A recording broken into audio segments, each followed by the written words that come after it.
So ma'am gut health అంటే ఏంటి అసలు? ఆయుర్వేదంలోని గట్ అనేసరికి మనం జఠరాగ్ని అంటాం. మన స్టమక్ ఉంది కదా, దాంట్లో ఒక ఫైర్ ఉంటుంది, అగ్ని, దట్ ఈస్ కాల్డ్ జఠరాగ్ని. కొంతమందిలోని ఆ ఫైర్ డిమ్గా ఉందనుకోండి, మంద, అంటే వాళ్ళకి డైజెషన్ ప్రాబ్లమ్స్ వస్తాయి. డైజెషన్ ప్రాబ్లమ్స్ వచ్చింది అంటే కాన్స్టిపేషన్ రావడం. కాన్స్టిపేషన్ మీరు వినే ఉంటారు, కొంతమందికి లిప్స్లో బ్లిస్టర్స్ అవన్నీ వస్తాయి కదా, అప్పుడు పొట్ట బాగుందా అని అడుగుతారు. పొట్ట బాగోలేదనుకోండి, గ్యాస్ట్రిక్ ప్రాబ్లం రావడం. గ్యాస్ట్రిక్ ప్రాబ్లం వస్తే వాత ఎక్కువ అయిపోవడం. ఆ వాత చేతుల్లో, మోకాళ్ళలో, ఇక్కడ అక్కడ ఆమవాత, సంధివాత అని జాయింట్ పెయిన్స్ క్రియేట్ అవుతాయి. సో ఆ అగ్ని అనేది ఎంత ఇంపార్టెంటో అర్థమైంది కదా. ఆయుర్వేదంలోని ఈ జఠరాగ్నిని మెయింటైన్ చేయడం కోసం అని చెప్పి దీపన పాచన ద్రవ్యాస్ ఉంటాయి.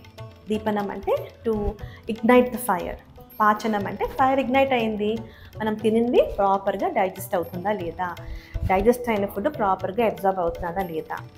సో గట్ హెల్త్ అంటే మెయిన్గా ఫ్రమ్ ఈటింగ్ టు ఎలిమినేషన్. ప్రాపర్గా ఫుడ్ తిన్నామా, అబ్జార్ప్షన్ అయిందా, ఎలిమినేట్ అయిందా, అదంతా కూడా ప్రాపర్గా శమన, శోధన, పంచకర్మ థెరపీస్ ఉంటాయి. దానివల్ల ప్రాపర్గా గట్ హెల్త్ బాగుంది అంటే పేషెంట్ ఆరోగ్యంగా ఉన్నట్టు లెక్క.